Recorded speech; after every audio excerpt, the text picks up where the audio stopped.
guys! It's Mitch again. Welcome back to my vlog. And for today, tayo ay maglalagay ng tire sealant. Alright. So, yon. Okay guys. So, yun. Gagamitin natin tire sealant ay yung Kobe Auto Tire Sealant na ito. Ito yung tsura niya. Ayan. So, ano siya? Kailangan mo siyang i-shake maigi para maging balanced yung laman niya sa loob. Okay. Let's go. Okay guys, so yun, unang-una, kailangan natin tanggalin yung pito ng ating gulong. Okay. Okay, so meron tayo nitong pito wrench. Okay. So yun, kailangan natin kasing tanggalin yung thread dito sa pito. So, gaganyan lang natin siya. Kita. Kita edit. Okay, so iikutin lang natin siya pa counterclockwise. Ayan.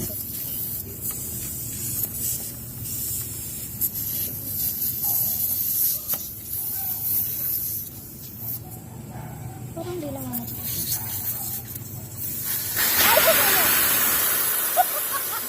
Oh my God!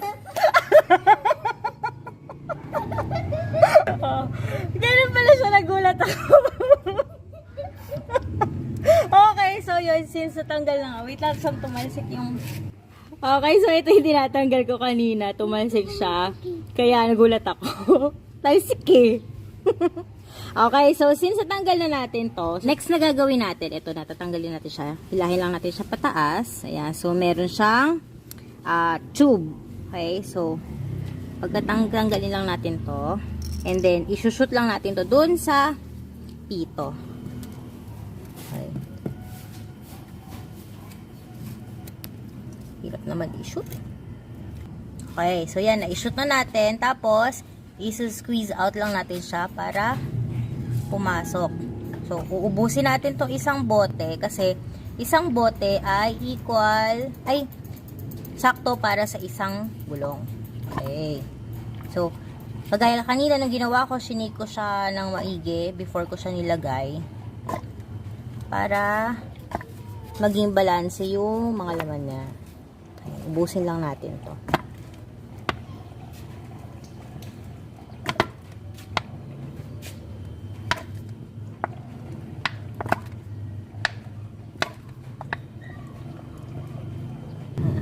Okay, so inuna lang muna natin tong harap. Tapos after nito, yung likod naman lalagyan natin. Okay, so yan na, paubos na siya. Squeeze lang. Parang ayaw na niyang pumasok. Ang init. Ayun. Okay, so ayan na. Tapos na. So, tatanggalin lang ulit natin siya. Tapos, so ayan, babalik lang natin tong valve. Okay, tapos, babalik lang natin siya pa clockwise naman ang pihit. Okay, hanggang sa maging ano na siya, hanggang sa lock na siya. Ayan, so yan na, nakalock na siya, wala nang tatalsik. Okay, so next naman ay hahanginan natin siya gamit itong ating tire inflator. Okay, so ito, sasaksak lang natin muna siya. Okay.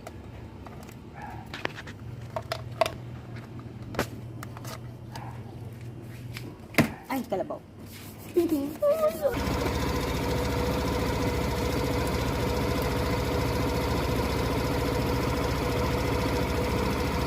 So yan, nakasecure na yung ating inflator. Bubuksan lang natin siya hanggang mag 36 PSI, okay?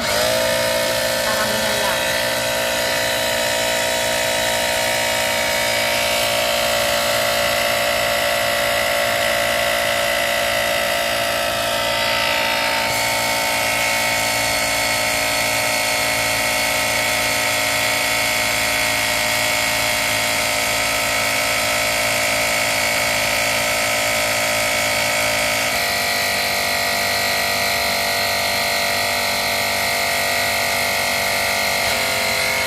So, check natin yung gulong. Ayan. Matigas na siya para sa akin. Pero, kulang pa rin yan. Dapat kasi 36 PSI yung hangin niya.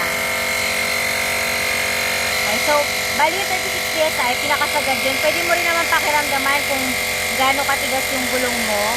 Okay? So, depende rin sa'yo. Basta pinakasagad na 36 PSI.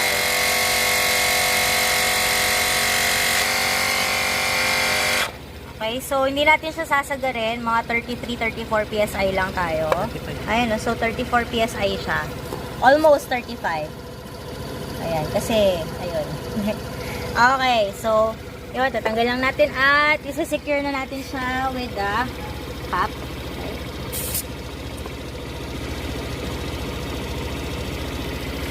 Okay guys, so after natin ma-secure tong ating takip ng pito, kailangan natin siya ikot-ikutin para ma-coat niya yung buong loob ng gulong. Okay.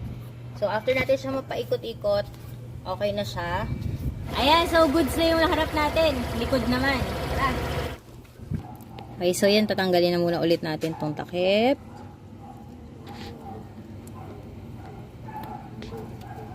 Saka yung valve. I'm scared. I'm scared.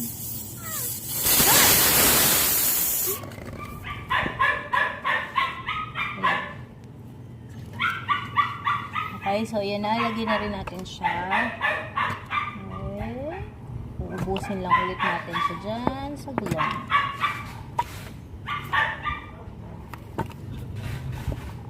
Okay, so guys. So, bakit ba natin nilalagyan ng tire sealant? So, ang advantage kasi nito is, kunwari, mapako ka. Imbis na sumingaw yung gulong mo at ma-flat ka, pwede mo siyang tanggalin yung pako, for example. Tapos, nang hindi sumisingaw yung gulong mo. Okay, so tatapal kasi yung tire sealant natin eh. Kaya, yun yung purpose nito. Okay. Huwag na siya maubos.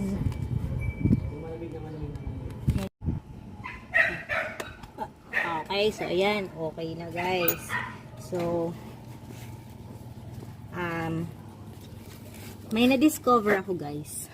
Hindi mo na kailangan ng pito wrench. Kasi ito pala, pwedeng mag-serve as pantanggal nung valve natin. So, yaman. So, bali, ito nga pala yung cover. Ayan. So, bali guys, ito kasi yung cover niya. So, nakaganyan yan.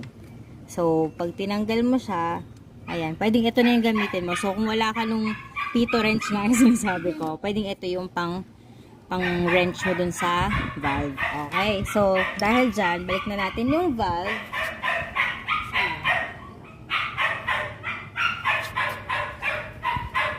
Ay, gamitin nga natin to. Okay. Ayan siya.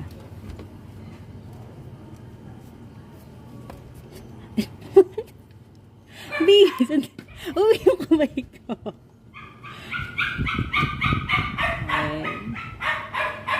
Ayan, maskip na siya. And, hindi ko na matangga yun. Ayan na siya. So, okay na. Lagyan na ulit natin yung takip. Ay, hanginan pala muna natin. Ano ba? So, hanginan na natin siya. Lagyan lang natin to. Ano ba yan? Okay. Bigyan mo ito.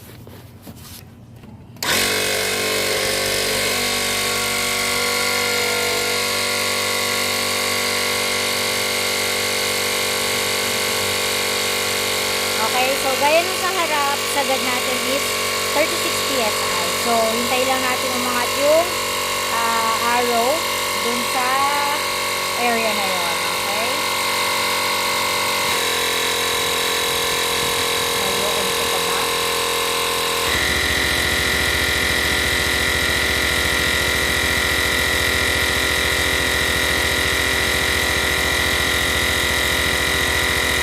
Okay, so ayan. Patayin na natin siya. Okay, so 34 PSI. Okay,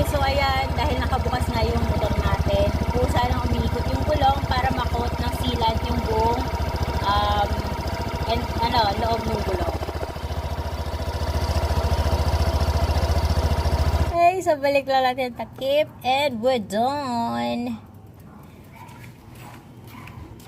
Okay. Alright guys, so yon, mainit na and we're done with paglalagay ng tarsilan. Okay, so if you like this video, don't forget to like, comment, and subscribe and hit the bell icon to receive notifications every time I upload a new video. Social media handles nandyan din sa screen. Go ahead and follow it as well and I will see you next time. Bye-bye you!